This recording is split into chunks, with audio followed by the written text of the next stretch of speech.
During my fifth childbirth, my husband live-streamed from the delivery room, saying he wanted to witness the moment of his son's birth together with his fans.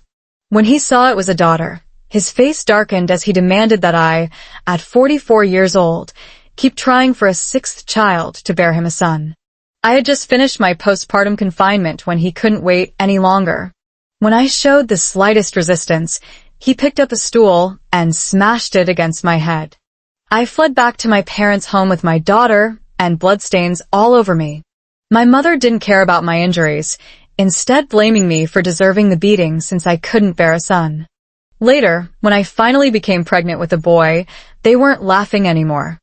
On the day of delivery, my husband live-streamed in the delivery room. The camera focused on my face contorted in pain from childbirth lacerations. "Folks, she's about to give birth. If you think this one's a boy, send me a carnival gift. When my son is born, I'll send everyone a lucky red packet, no one left out." The midwife was a young woman fresh out of school. Shocked and furious at the scene, she sternly reprimanded David. "This is a delivery room. How can you live stream here? Please leave and provide the mother with a peaceful birthing environment." David looked impatient, his bull-like eyes widening in anger. "Enough with the nonsense. I specifically chose this private hospital and paid a fortune. Mind your own damn business. Can't you see my live stream has over 100K viewers? With this much hype and so many people waiting for me to have a son, hurry up and get my boy out here." The midwife wanted to say more, but someone nearby tugged at her sleeve and gave her a meaningful look. Several nurses exchanged knowing glances, their eyes fixed on me and my husband, as if we were a pair of attention-seeking clowns. Witnessing this scene, I turned my face away, utterly humiliated.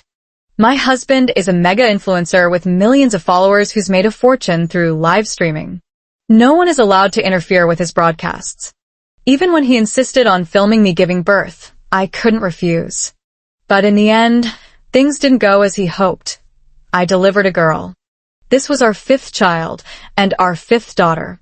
The moment the baby girl was born, before the nurse could finish her congratulations, David cursed, kicked the delivery bed hard, and stormed out with a dark expression. The nurses exchanged glances before placing my daughter beside me. The tiny infant had a wrinkled little face, her nostrils flaring as she let out soft, fragile cries.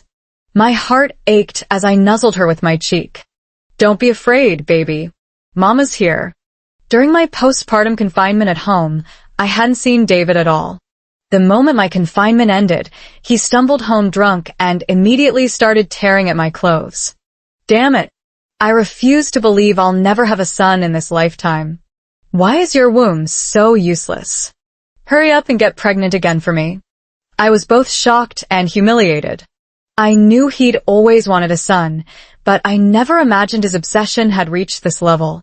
The commotion woke my fifth child, who had just been lulled to sleep, and she began wailing loudly.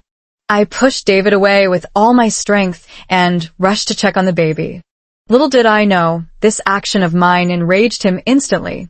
He grabbed the vase from the nightstand and hurled it at me. The porcelain shards pierced my scalp, sending a sharp jolt of pain through me. He kicked me hard from behind, sending my knees crashing to the floor. Another brutal kick followed, knocking me flat on my stomach as his fists rained down on me mercilessly. The sheer disparity in strength between us left me utterly defenseless against his assault. With blood streaming down my face and my head throbbing, I pleaded, "David, I really can't have any more children." He yanked my hair and slammed my head against the wall. "Aunt Wong next door had a baby at 45. Even your sister-in-law is pregnant with her third. If you can't bear me a son, I'll beat you to death, you worthless woman." Stars danced before my eyes, and I thought I might die here today. My mind grew increasingly foggy, the voices around me fading into the distance. Until suddenly, I heard crying. A baby's wail jolted me awake. I still had 5 children. I couldn't die. I sobbed aloud. "I'll give birth. I'll give birth." Excruciating pain surged through me, but I bit back my cries. Minutes later, he pulled up his pants and stood, spitting on me. Got blood on me. Damn fucking bad luck. Lying weakly on the floor, I heard him make a call in the living room. Brother Young, get me a few women tonight. Ones with big hips who can bear sons. That useless bitch of mine failed again. Another fucking girl. I ought to strangle it and be done with it. Gotta sow more seeds. Can't believe I still can't get a son. When the door was slammed shut and all sounds of him had completely disappeared from the house, I finally dared to let out my sobs.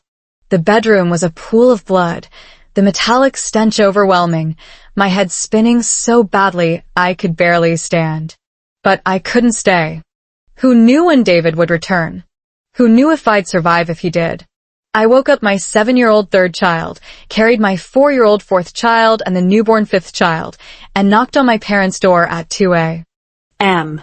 My mother's voice was thick with anger. Are you trying to kill us? Who knocks in the middle of the night? Mom, open the door. I'm outside. Grumbling, she opened the door, then gasped. Dear heavens, so much blood. What happened?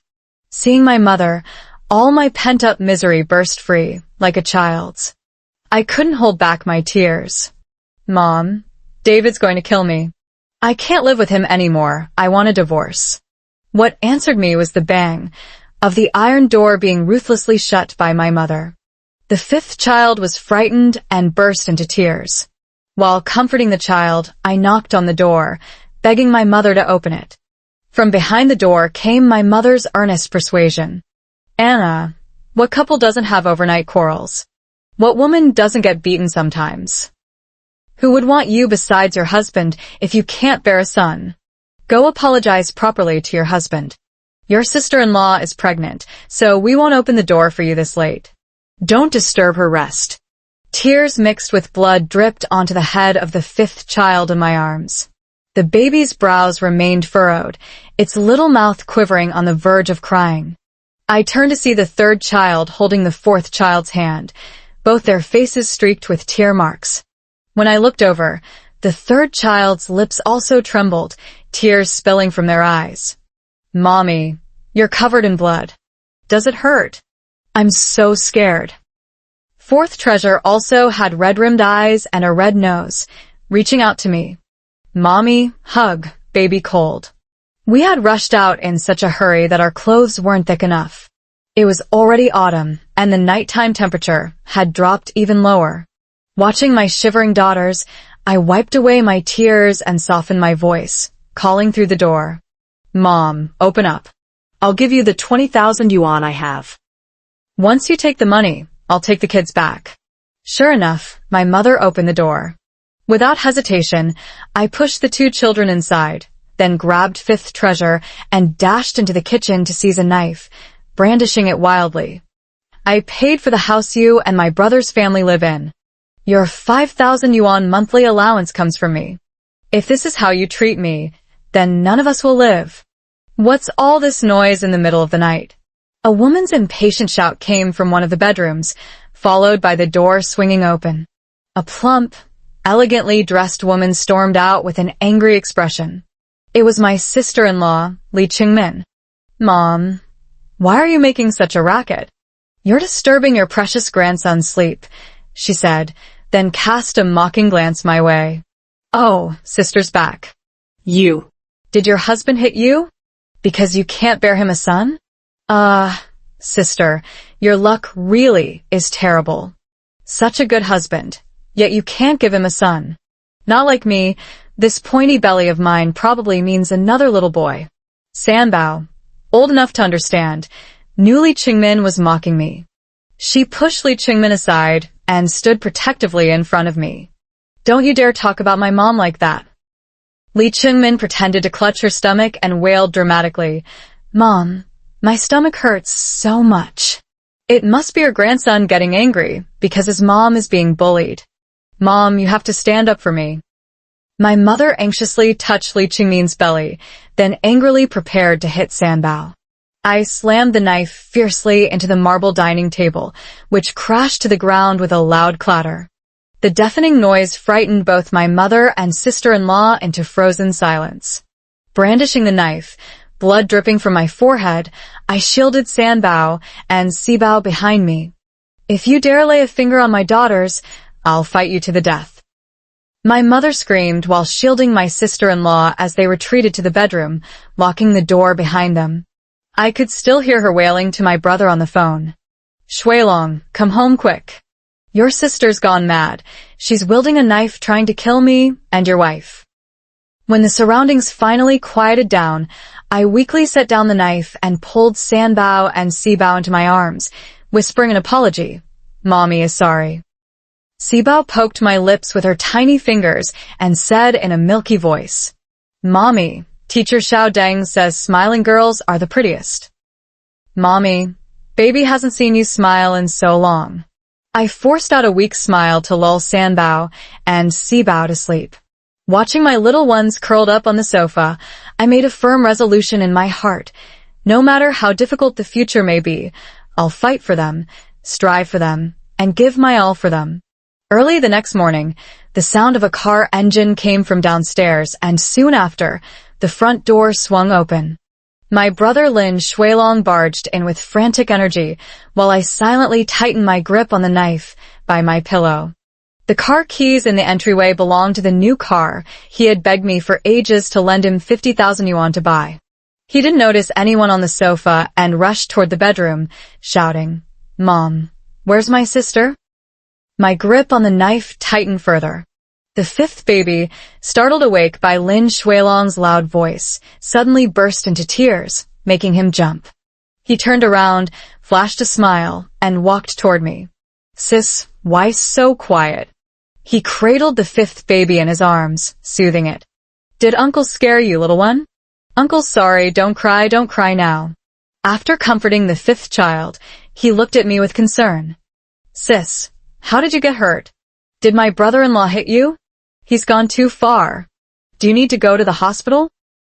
Lin Shuilong was the only one from my maternal family who cared about my injuries, and a warm feeling surged in my heart. My mother had always told me to support my younger brother more, saying he would be my only family in this world, and that he would stand up for me whenever I was wronged. It was only then that I realized how right my mother had been. Having a younger brother was truly wonderful. Lin Shuilong drove me to drop off my third child at school, took my fourth to kindergarten, and then carried my fifth while accompanying me to the hospital for a checkup. His thoughtfulness gave me some reassurance about life after the divorce. At least there was still one person from my maternal family who cared about me. The doctor suggested I stay in the hospital for observation due to a concussion, but I shook my head and refused.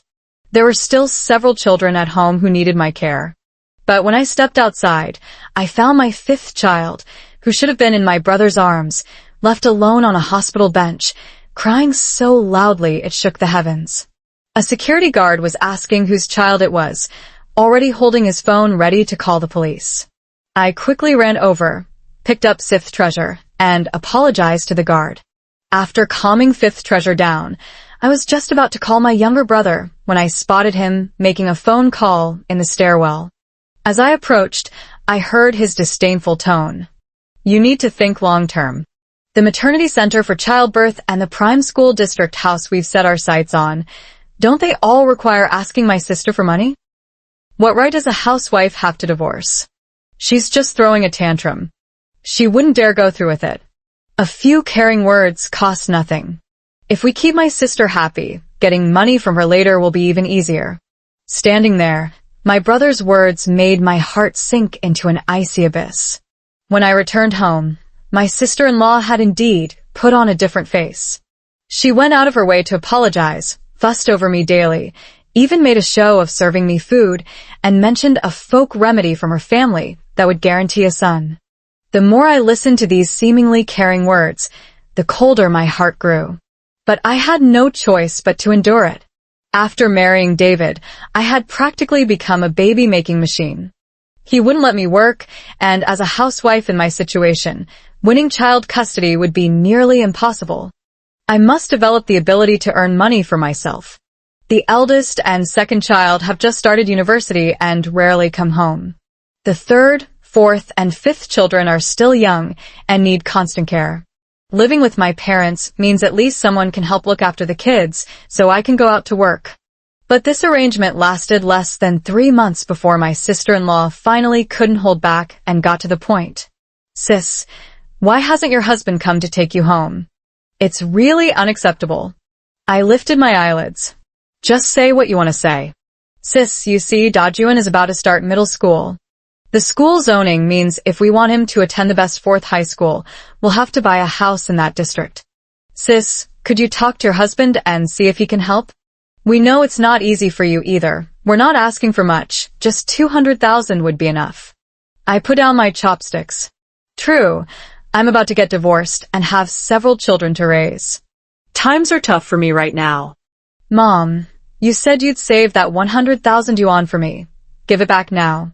And little brother, you borrowed 200,000 from me for your house and another 150,000 for your car.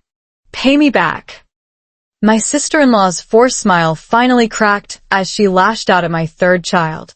At the peak of his growth spurt, my Sanbao had taken 1 extra chicken wing, which sent her son Zhuang into tearful tantrums, demanding the wing. With a sharp slap, my sister-in-law knocked the chopsticks from Sanbao's hand and snatched the chicken wing. You greedy little brat. I calmly placed meat from my own bowl into Sanbao's dish and said evenly, return my money and we'll move out. No longer a burden to you. Li Chengmin, my sister-in-law, shrieked in outrage. How dare you, as the elder sister, demand repayment from your younger brother? Shuilong always sings your praises as the perfect elder sister. Is this how you repay his devotion? I'm absolutely livid. After my sister-in-law finished scolding me, Li Chengmin suddenly clutched her stomach and cried out, Husband, I'm going into labor. Quick, take me to the hospital. My mother was so furious, she threw her rice bowl at my face. If anything happens to our Lin family's precious grandson because of you, I'll never forgive you. After they rushed off in a panic, my daughter tenderly wiped my face. I took the chicken wing back from Zhuang's bowl and put it into Sanbao's bowl instead. Amid Zhuang's wailing, Sanbao and I continued eating undisturbed. True enough, my sister-in-law delivered again, another plump baby boy weighing 7 pounds 6 ounces. My mother and brother boasted to everyone about their good fortune, proclaiming the Lin family lineage would never die out. Just after finishing a laugh with the neighbor, my mom walked in, and her face fell the moment she saw me. When are you moving out? My little grandson will be back soon. Take your worthless bunch and get out of here. These past few months had already left me emotionally battered, so her words didn't hurt much anymore. I simply placed the 5th child in her arms. I don't want you to pay me back. Just help me take care of 4th treasure and 5th treasure, 500 a day, deducted from the 100,000 I've left with you. My mom finally shut up, and the rent 1,000 a day will be deducted from it too. I took a deep breath and agreed, then reminded her, I have to work overtime today. Don't forget to pick up the 4th child from kindergarten. She had clearly agreed, but when I got home, the 4th child was nowhere to be seen. The 5th child was left alone on the couch, wailing hoarsely. Just as my mom came back from outside, I asked her where 4th treasure was. She avoided eye contact and said she'd been too busy to remember. In the afternoon, my sister-in-law wanted chicken soup, complaining that the postpartum center's soup wasn't nutritious enough, so she asked my mom to make some and deliver it. I broke down. Mom.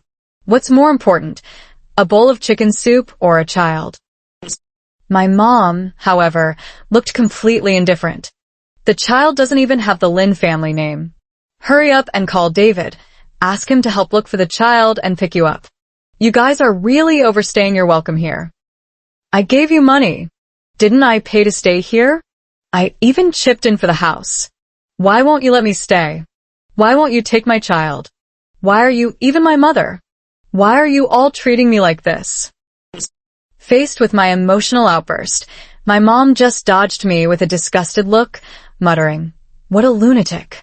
I wiped my tears and called the kindergarten director, who told me that 4th treasure had been picked up by a woman claiming to be my younger sister. My head spun and I nearly lost my balance. I don't have any younger sister. The only thing that came to mind was a woman who had been messaging me some time ago, saying she was pregnant with David's child and demanding that I, the good sister, step aside for her. I took out my phone and, sure enough, that number had sent me a message not long ago, telling me to meet her at the house David had bought for her. With tears streaming down my face, I texted her, "I'll divorce David. Just don't hurt the child." In a frantic rush, I arrived at the address the other woman had sent me. There she stood before me, her enormous pregnant belly protruding, smiling gleefully. "Sister, David said if this baby is a boy, he'll divorce you and marry me." I nodded. Fine. "I'll divorce David. Just give me back my daughter. Sign this agreement, and I'll return your daughter to you." It was a divorce agreement that would leave me with nothing. Just as I frowned and was about to say something, the woman spoke again. "I've got 2 little boys keeping your daughter company right now. You'd better hurry. Who knows what games those boys might play with her." You. My eyes nearly burst from their sockets as I hastily signed my name before pushing open the tightly shut door behind the woman. What I saw next shattered my heart. Fourth Treasure's head was smeared with chewing gum and various fluids. The clothes I dressed her in that morning had been stripped off, her eyes swollen like walnuts. Those 2 boys were leering at her gagged mouth with disgusting grins. I screamed in utter breakdown, madly lunging headfirst at those boys. I didn't even hear the door opening outside until familiar hands pulled me back. David frowned at me, his tone sharp.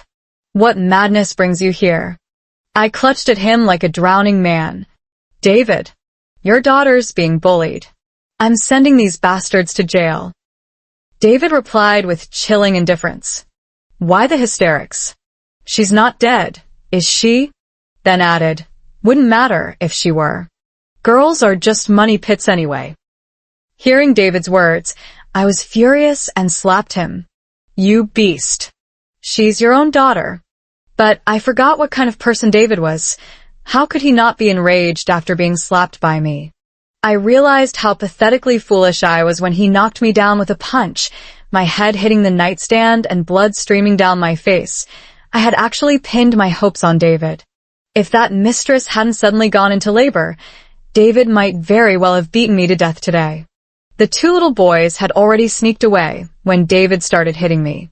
David took the mistress to the hospital, leaving me and my daughter lying helpless in the bedroom. The room was in complete disarray. Gritting my teeth, I struggled to get up and held my 4th child close. 4th baby's forehead was burning hot, and her tiny hands clutched my clothes tightly, unwilling to let go. "Mommy, it hurts so much. Mommy, am I going to die?" With tears streaming down my face, I comforted my daughter. No, it won't happen." I quickly carried 4th baby and 5th baby to the nearby police station to file a report. After leaving 5th baby in the care of a kind female officer, I rushed 4th baby to the hospital. Just then, I ran into David coming out of the hospital with a gloomy face. Instead of showing concern for the daughter in my arms, he asked me, "Did you get pregnant from last time?"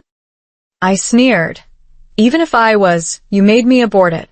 Little did I know my offhand remark would make David actually believe it. He insisted on taking me for an ultrasound, and to everyone's surprise, it turned out I was indeed pregnant.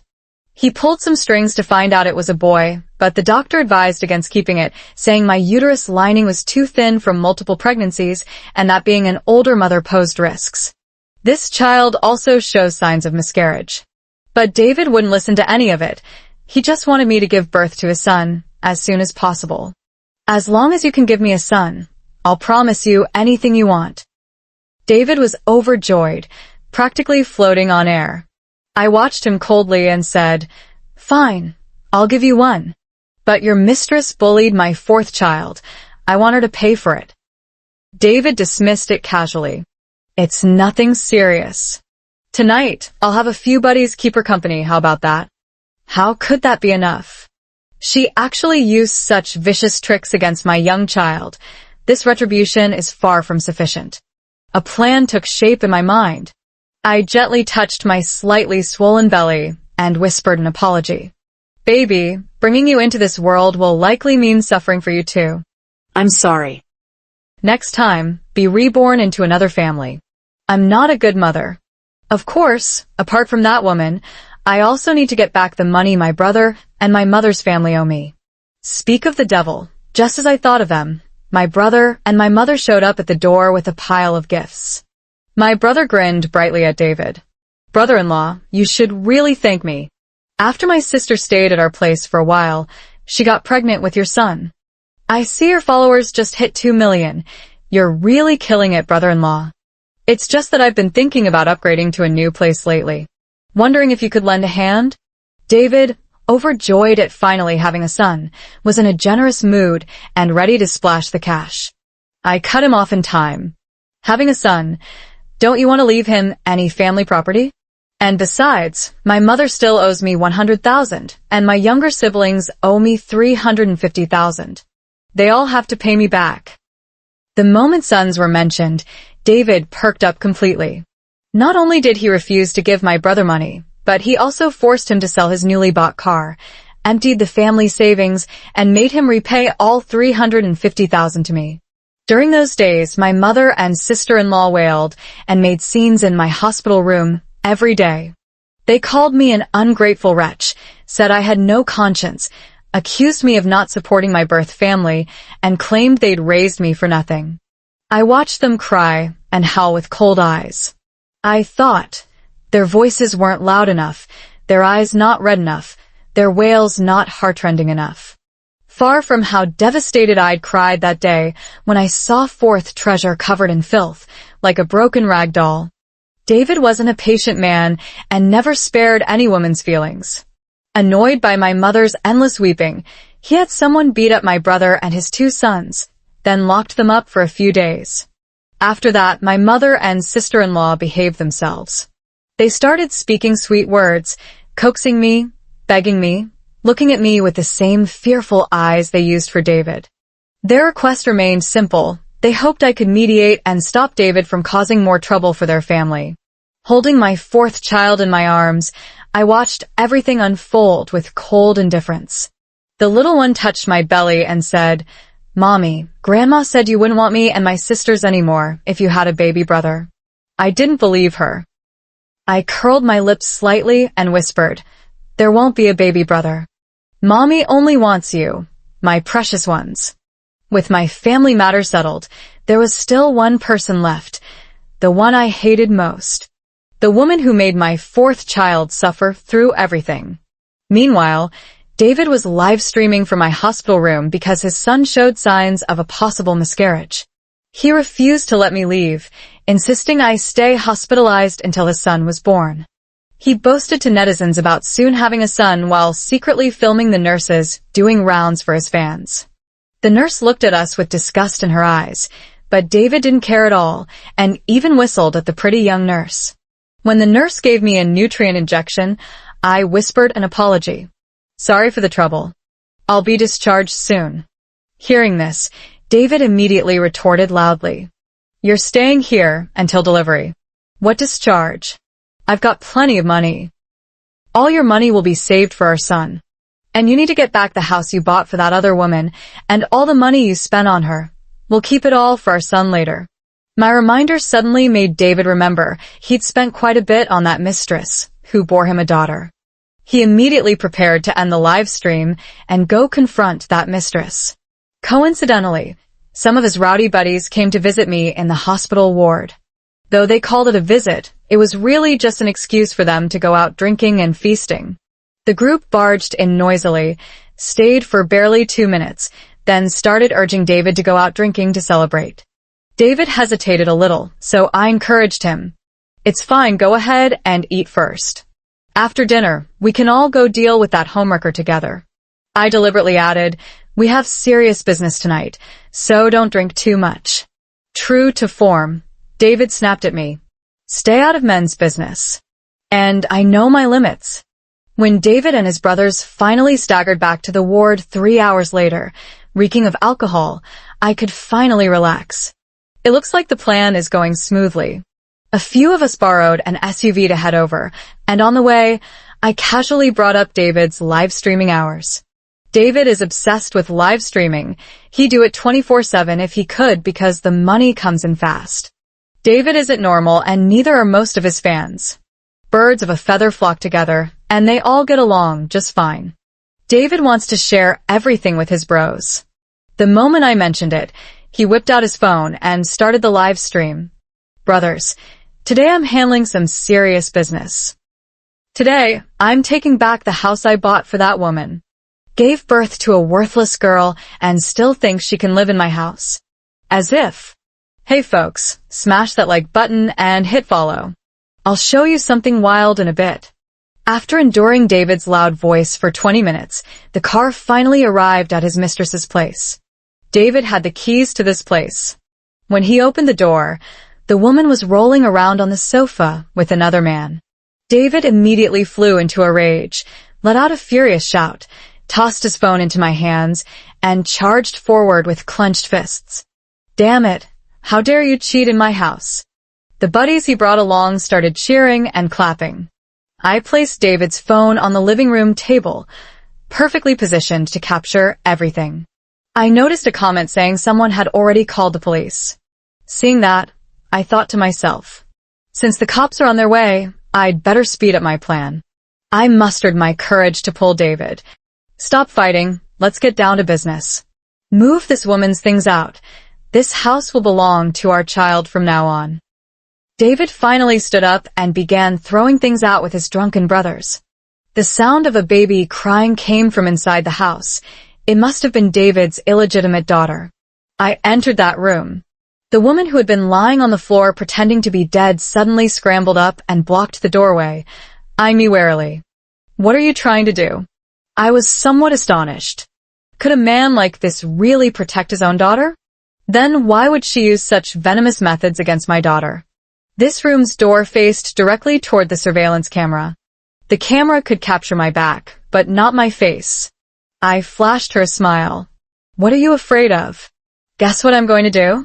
After what you did to my daughter, what do you think a mother like me would do? The woman seemed terrified. She shoved me hard. Take it out on me. What I did has nothing to do with my daughter. Her push was forceful. I staggered back a couple of steps and fell heavily to the ground. Ah! I screamed in pain as I felt a sharp pang in my stomach. David's eyes widened in horror at the pool of blood beneath me. What's going on? He shouted.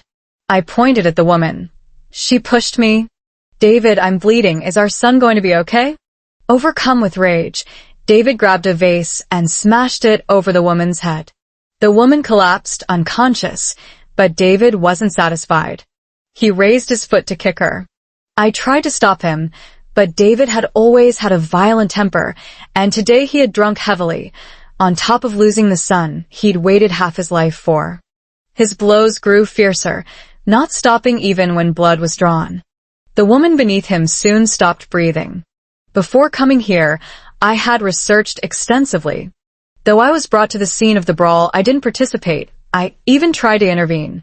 That should keep me from being charged with inciting a riot.